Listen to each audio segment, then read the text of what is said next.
Thank you for joining me today. It's Brian Gubernick, and welcome to the No Days Off podcast, where we believe that every single day brings a new opportunity to get better. Just the other day, I got a message directly from one of our listeners here at No Days Off. And the question that was being asked by this individual kind of hit me hard because I've actually been in this spot before, contrary to what maybe she thought or others might believe. This person asked, "What do you do when you have no desire to do anything at all?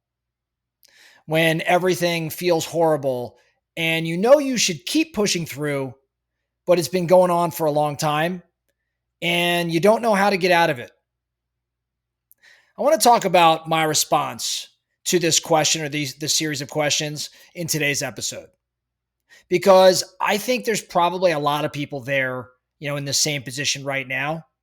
And if you are, then this episode's for you. I have been in this position before. I have experienced exactly what is being described in this question. I've been in spots where I had no desire to do anything at all. I've been in spots where things feel horrible and you're supposed to keep pushing, but it's been going on for a long time and you don't know how to get out of it and you want to, potentially tap out. There were stretches for me, maybe weeks, maybe months, where I felt completely flat. Like my engine was running, but the spark was kind of gone. Where I kept doing things, but I was doing them kind of numb. And there have been darker moments than that too, believe it or not, where I didn't even want to try. Which is interesting that maybe many of you hear, for many of you to hear me say, because, here at No Days Off, I don't usually talk about these moments, but yeah, I've been in spots where I didn't want to try. When the thought of getting up and pushing forward, even that made me physically tired. In hindsight, as I look back on those moments, that didn't make me weak. It made me human. Of course, I didn't feel that way in the moment.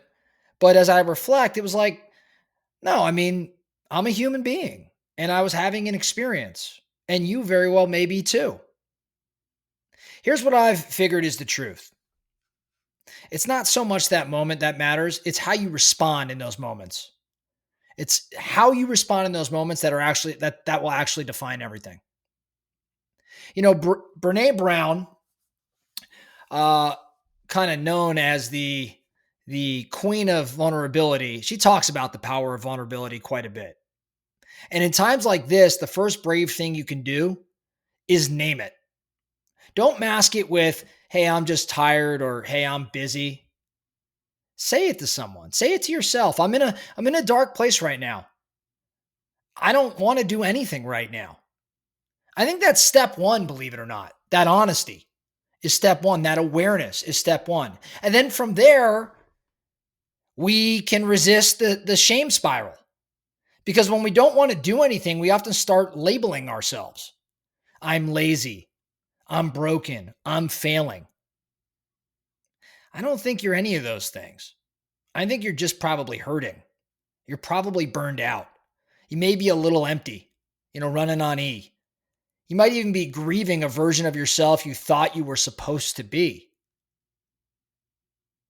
Now, I can't help but think about David Goggins around some of this too. I mentioned Brene Brown, but I think there's a Goggins component. That voice that Goggins describes that says something like, "No one's coming to save you. No one is coming to save you. You don't feel like doing it? Do it anyway. Feel nothing? Move anyway." Goggins calls it the callous the mind principle. Callous the mind principle.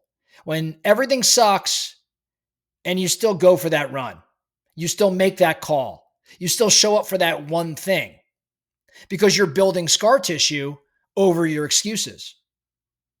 So you don't wait for motivation.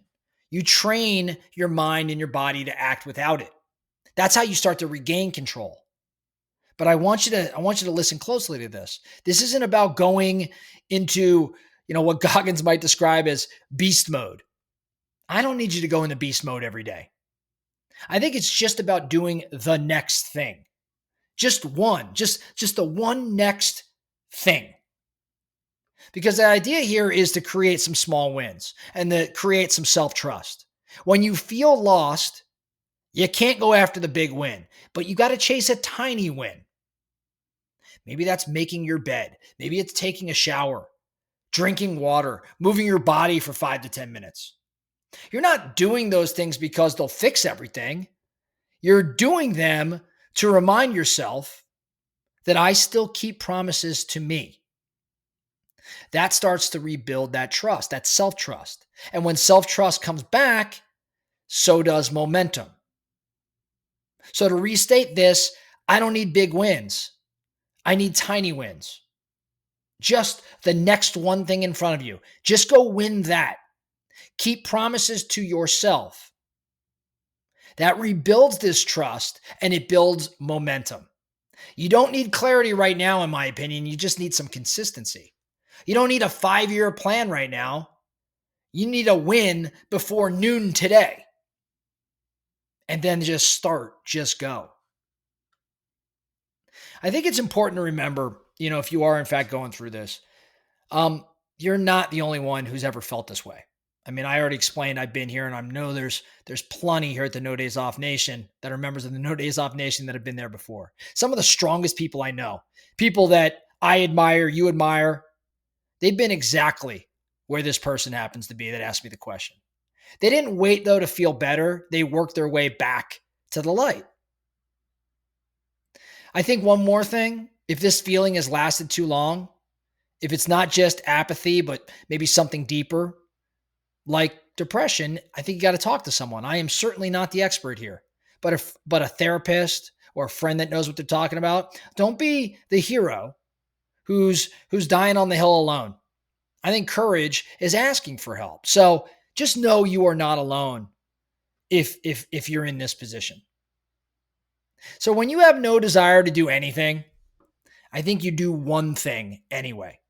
Again, you get out of bed, you go for a walk, you tell the truth. You don't have to feel good to do good. You don't have to feel strong to be strong. I think you just have to move. And you don't stop because you're not done, because you've got more in you. So no action item necessarily today. But I just want you to know that if you find yourself in this dark spot, when you don't have a desire to do anything at all, when things start to feel difficult, horrible, and you know you're supposed to keep pushing through, but it's just been going on for a long time and you don't know how to get out of it, I'm going to push back on you. I think you do know. And it starts with recognizing that it's okay, that you're human, that everybody's been here. How you respond in these moments will define everything. Label what it is that you have going on. Don't mask it with like, I'm busy or I'm tired. Just say, hey, I'm in a dark place right now. I don't feel like doing anything. Let's get clear. Let's bring awareness that you're not lazy. You're not broken. You're not failing. You're just hurting. But then remember, we could talk around all the feelings here, but there is this part of me that says, hey, no one's coming to save you. If you don't feel like doing it, do it anyway. Do it anyway. Callous the mind. Create some small wins. And as you create those small, tiny wins, you start to regain that self-trust. And then you start keeping promises to yourself. You don't need that 5-year plan. Just get a victory before the day's up, before noon, before the morning's over. When you have no desire to do anything, do one thing anyway. That's all I have for you today, the No Days Off podcast. Thank you so much for listening. And remember, every single day brings a new opportunity to get better. So let's get after it.